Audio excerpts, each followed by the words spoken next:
are an I.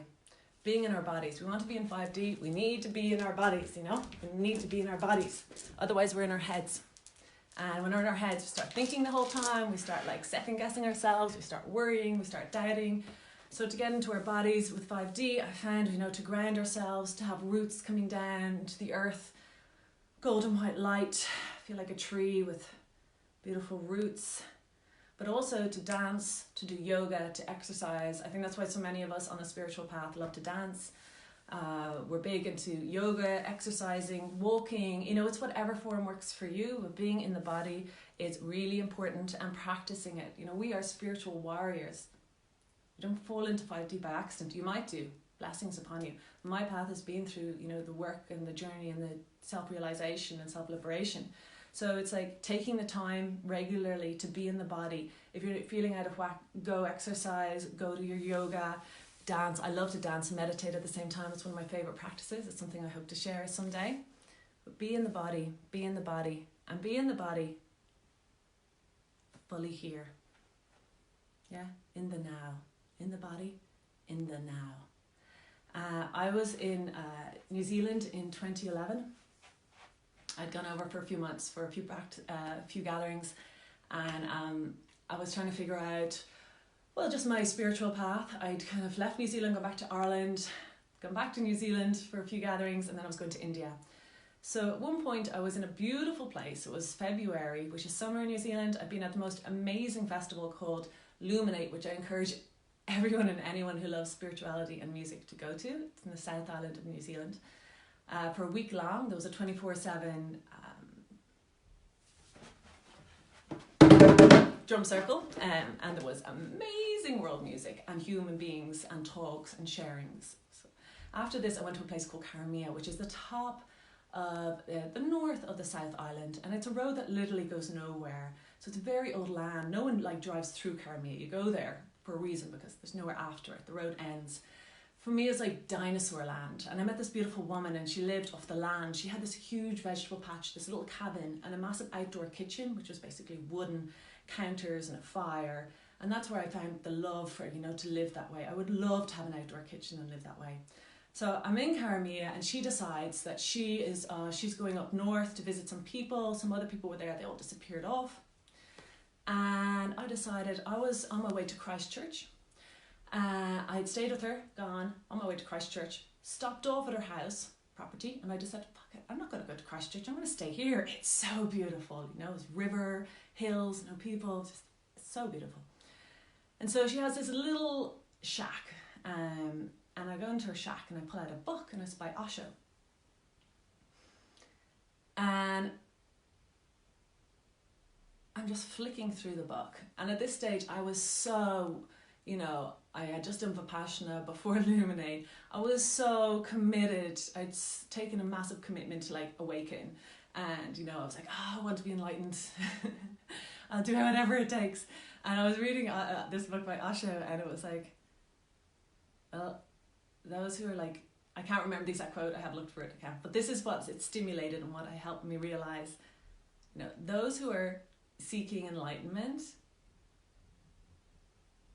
always only ever like 70 to 80% present, because it was 20 to 30% wondering what I should be doing different now, what I should be doing next. Am I doing it right? I don't know if this resonates with you, but it resonated massively with me at the time. So I was like, oh my God, that's it. Like I was wondering, am I doing it right? Where should we go next?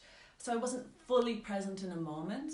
And in that moment, in Karamea, in the middle of nowhere, in New Zealand, in February, in 2011, I stopped chasing awakening and enlightenment. I was just like, no, you have to stop if you're going to be fully here now. And I realized that kind of became my shift. I was like, okay, I'm going to be fully present in the moment. That's my desire now. That's my choice, my journey. Let's see where it takes me.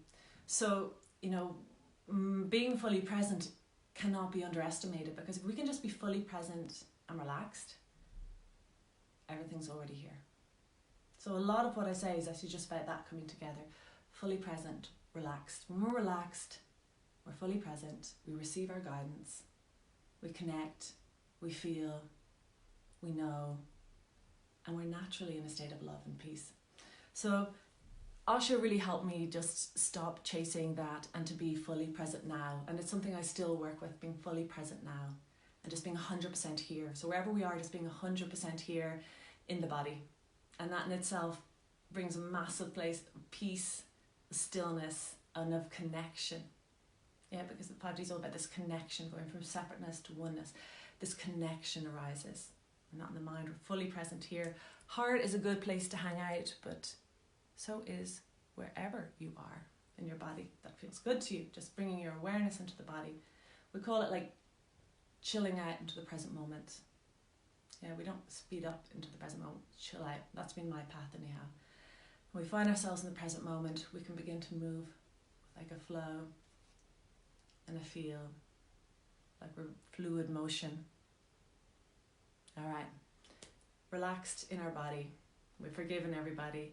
V for vibration, we're continually emanating. We're continually emanating a feeling. And, you know, in the kind of 3D old school, we tend to be emanating the patterns from our family or our previous experiences or our thoughts that are going on in our minds. So these tend to be mostly fear-based patterns. So they can be, let's see, you know, there can be sadness or something that's not fair or self-pity or competition or, you know, you got the gist. All these patterns of the old world, let's call it. Yeah, and that's what we're vibing, that's what we're sending out, that's where we're emitting, but that's also what we're attracting, the old vibes. And that's why we encounter people and we have challenges and patterns to help us see what patterns we're actually emanating. Whereas as we move more into 5D, we're moving from ego, the fear-based patterns, to soul-based, love-based being. And in here we have the attributes of soul. So we start emanating compassion, peace, love, forgiveness, humility, generosity, really whatever. There are many feelings and many states of being within the soul state, but they're all love-based feelings and we begin to emanate them. But you know what, for me, and I think for most, it doesn't happen by accident. So it takes work to get into our meditations and start meditating on these states of being and finding out, okay, where do they exist in my body? Where are they in me? And we breathe and we feel and breathe and feel and breathe and feel. For example, I found that peace for me, it sits here. Yeah, on my sacral chakra, right there. And funny, that's where fear sits. So I found that peace sits exactly where fear sits. So as long as I was running away from fear, I was running away from peace. But as soon as I began to embrace peace and breathe it in my body, fear began to disappear.